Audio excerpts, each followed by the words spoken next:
ગોધરા ભાજપના કમલમ કાર્યાલય ખાતે આગામી સ્થાનિક સ્વરાજ્ય ચૂંટણી માટે સેન્સ પ્રક્રિયા હાથ ધરાઈ। પંચમહાલ જિલ્લામાં 2026ની સ્થાનિક સ્વરાજ્ય ચૂંટણીઓનું કાઉન્ટડાઉન શરૂ થઈ ગયું છે। ગોધરા શહેરમાં ભારતીય જનતા પાર્ટીએ તૈયારીઓ તેજ કરી દીધી છે। ગોધરાના પ્રખ્યાત કમલમ કાર્યાલય ખાતે આગામી ચૂંટણીને લઈને મહત્વપૂર્ણ સેન્સ પ્રક્રિયા હાથ ધરવામાં આવી હતી। ગોધરા ખાતે ભાજપના કમલમ કાર્યાલયમાં તાજેતરમાં એક મહત્વની બેઠક યોજાઈ હતી, જેમાં પંચમહાલ જિલ્લાની આગામી સ્થાનિક સ્વરાજ્ય, જિલ્લા પંચાયત, તાલુકા પંચાયત અને નગરપાલિકાની ચૂંટણીઓ માટે વ્યૂહરચના કરવામાં આવી હતી। બેઠકમાં ભાજપના જિલ્લા પદાધિકારીઓ, તાલુકા નગર મંડળના આગેવાનો અને મધ્ય ઝોનના ચૂંટણી ઇન્ચાર્જ સહિત અનેક દિગ્ગજ નેતાઓ ઉપસ્થિત રહ્યા હતા। આ પ્રસંગે ભાજપે ગોધરા નગરપાલિકા તેમજ આસપાસના વિસ્તારોમાં ઉમેદવારોની સંભવિત યાદી, બૂથ સ્તરની તૈયારી અને કાર્યકરોની જવાબદારીઓની સેન્સ પ્રક્રિયા હાથ ધરી હતી।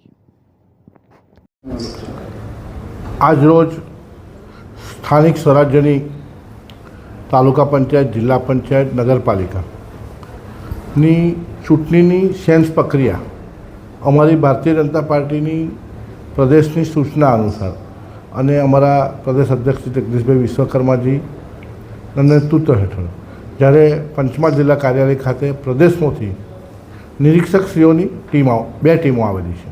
બે ઝોનની અંદર ટોટલ 9 મંડળમાં ચૂંટણી છે। 38 જિલ્લા પંચાયત, 2 નગરપાલિકા, ગોધરા અને શહેરા અને 7 તાલુકા પંચાયતની અંદર સ્થાનિક સ્વરાજ્યની ચૂંટણી છે। એના માટે ઈચ્છુક ઉમેદવારો, ભારતીય જનતા પાર્ટીના જે ઈચ્છુક ઉમેદવારો છે એ લોકો આ સેન્સ પ્રક્રિયાની અંદર જોડાશે અને પોતાનું ઉમેદવારી માટે ઈચ્છા વ્યક્ત કરશે પ્રદેશના આગેવાનો સાથે, અને ઈચ્છા વ્યક્ત કરીને અહીંથી એમનું માર્ગદર્શન લઈને જશે। અને અમારી આખી એક સિસ્ટમથી પાર્ટીની ચાલે છે કે સેન્સ પ્રક્રિયા પતે પછી પ્રદેશ પાર્લામેન્ટરી બોર્ડમાં એનો નિર્ણય થતો હોય છે। એટલે આજ રોજ ખૂબ અમારા ભારતીય જનતા પાર્ટીના કાર્યકરો પોતાનો સેન્સ આપવા માટે, પોતાની ઉમેદવારી આપવા માટે ભારતીય જનતા પાર્ટી પંચમહાલ જિલ્લા કાર્યાલય ખાતે આવેલા છે। એ સૌ કાર્યકરોનો પણ અમે આભાર માનીએ છીએ અને આ પત્રકાર મિત્રોનો પણ અમે આભાર માનીએ છીએ। જય હિન્દ, ભારત માતા।